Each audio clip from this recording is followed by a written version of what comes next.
Hello everyone.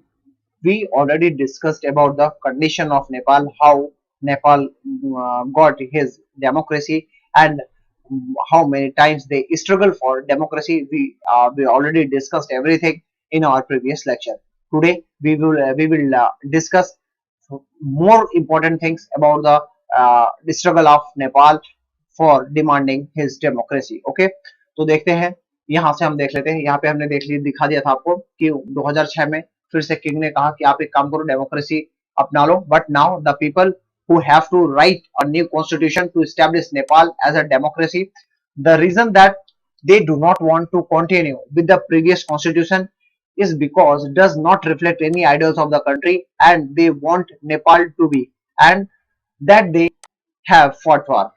यानी इससे पहले क्या हुआ कि जब नेपाल में इससे पहले जो डेमोक्रेसी आई, उस डेमोक्रेसी में हुआ क्या कि इन्होंने कोई ऐसा कॉन्स्टिट्यूशन नहीं बनाया कि जो इनके आइडियल्स को बताए, जो इनके आदर्शों को बताए कि आखिर इनका जो कॉन्स्टिट्यूशन है वो चाहता क्या है और कॉन्स्टिट्यूशन इनकी जनता को देना क्या चाहता है ना। जैसे हमारा कॉन्स्टिट्यूशन क्या है कि Indian constitution is trying to ensure the welfare of the people of the India. Okay, but Nepal में जब पहला कॉन्स्टिट्यूशन बना तो ऐसा कोई चीज था नहीं। Okay, as in the game of football in which a change in the constitutive rules will change the game altogether। मतलब अगर कोई एक नियम बदल दिया जाए फुटबॉल में, है ना, तो क्या होगा, पूरे गेम पर इसका प्रभाव पड़ेगा और पूरे गेम में एक ड्रास्टिक चेंज आ सकता है। ठीक है, वैसे ही विदाउट कॉन्स्टिट्यूशन नेपाल में भी कुछ ऐसे ही चेंजेस आए। ठीक है, देखिए थोड़ा सा इसको और ऊपर कर लेता हूँ, है ना।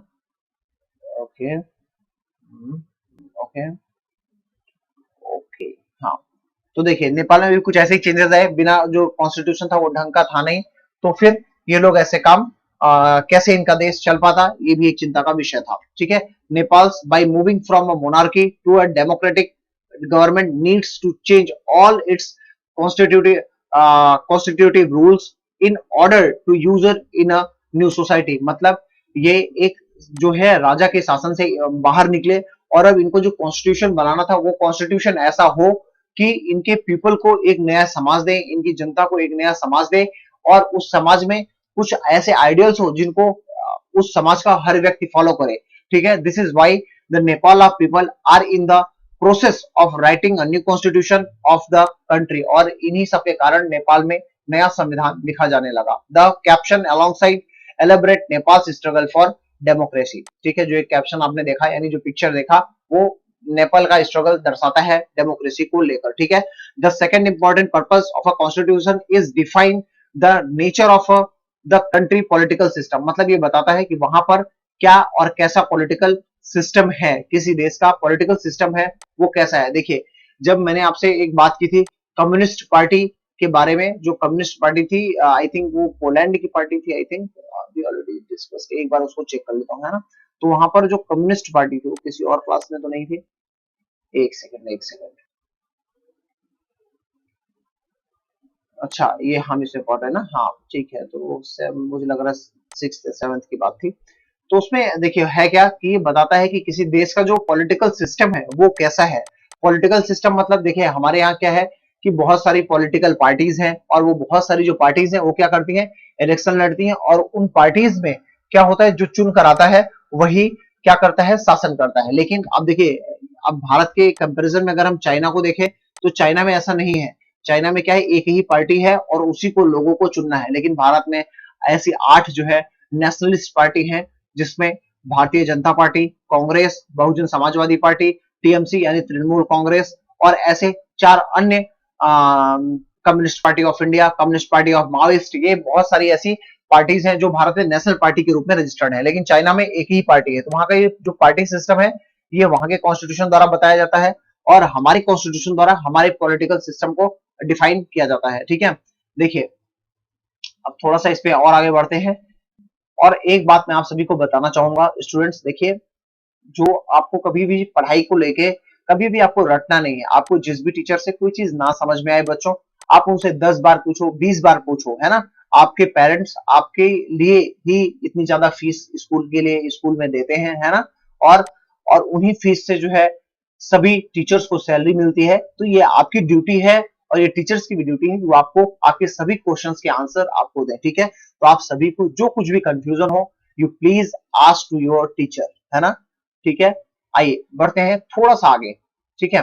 देखिए for example, Nepal's earlier constitution started that the country was to be ruled by the king. हाँ, जो नेपाल ने ये महसूस किया था, है ना, ये देखा था कि उनके यहाँ जो अर्लियर कॉन्स्टिट्यूशन चल रहा था वो एक राजा के द्वारा चल रहा था, और राजा के ही कुछ मिनिस्टर थे। मान लो एक राजा है और इससे कुछ लोग हैं, वही लोग फैसला ले रहे हैं, लेकिन इन लोगों को जनता ने नहीं चुना है, इन लोगों को किसने चुना है? राजा ने। तो ये लोग किसको खुश करने के लिए काम करेंगे? राजा को खुश करने के लिए काम करेंगे, जनता को खुश करने के लिए काम नहीं करेंगे।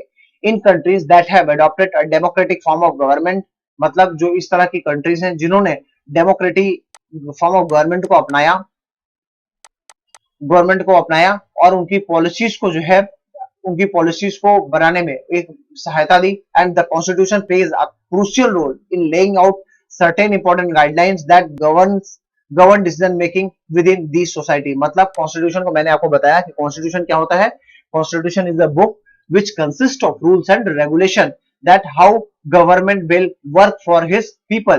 तो यही बात इसमें कही गई है कि जनता के लिए सरकार कैसे काम करेगी, इसकी जो इंपॉर्टेंट गाइडलाइंस है वो हमें कहां मिलती हैं? तो हमें मिलती हैं किसी भी देश के कॉन्स्टिट्यूशन में। In a democracy we choose our leader so that they can exercise power responsibly in our behalf. मतलब मैंने आपको बता दिया था इससे पहले ही, है ना, कि बच्चों हम अपनी पावर क्या करते हैं? किसी और को दे देते हैं, और वो हमारे पावर को यूज करके हमारे लिए कानून बनाता है कि आप एक काम करो, आप अभी कोविड का टाइम है ना, तो सरकार ने हमारे लिए कानून बना दिया कि आप बाहर ना निकलो वरना आपकी जान को खतरा हो सकता है ना। तो हमने अपनी शक्तियां उसको दी हैं कि वो हमें मना करे, वो हमें कहे कि आप जाओ या ना जाओ, ठीक है। तो ये बात हमने अपने एक रिप्रेजेंटेटिव को दे दी है ना। आज जैसे हमारे फादर हैं, मदर हैं, तो हमारे फादर मदर हमें क्या करते हैं?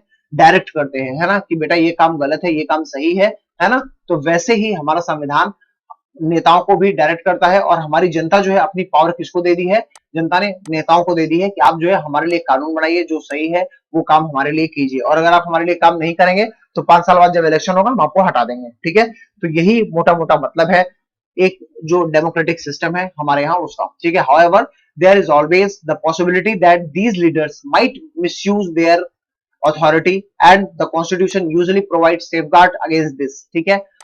ऐसा हो सकता है कि हमने इनको अपनी पावर दी है और ये हमारे पावर का मिसयूज करें। मिसयूज कैसे करें? अभी हमें कह दें कि आपको बोलना ही नहीं है, मैं चाहे जो करूं, तो हमारा कॉन्स्टिट्यूशन क्या करता है? हमारा कॉन्स्टिट्यूशन हमें राइट देता है कि नहीं, हर व्यक्ति को बोलने का अधिकार है, हर व्यक्ति आपके खिलाफ बोल सकता है, ठीक है। तो कॉन्स्टिट्यूशन क्या करता है? हमें एक सेफगार्ड देता है, हमें प्रोटेक्शन देता है कि आप जो है सभी से बोलिए, उसमें कोई इशू नहीं है। This misuse of authority can result in gross injustice as demonstrated in the classroom situation below। एक सिचुएशन नीचे दे दी गई है, उस सिचुएशन को हम अपने अगले वीडियोस में देखेंगे, और उस सिचुएशन में कैसे कोई भी व्यक्ति जब पावरफुल हो जाता है तो पावर में आकर कैसे अपनी शक्तियों का गलत इस्तेमाल करता है, इस बात को डिफाइन किया गया है। So God bless you all, thank you class.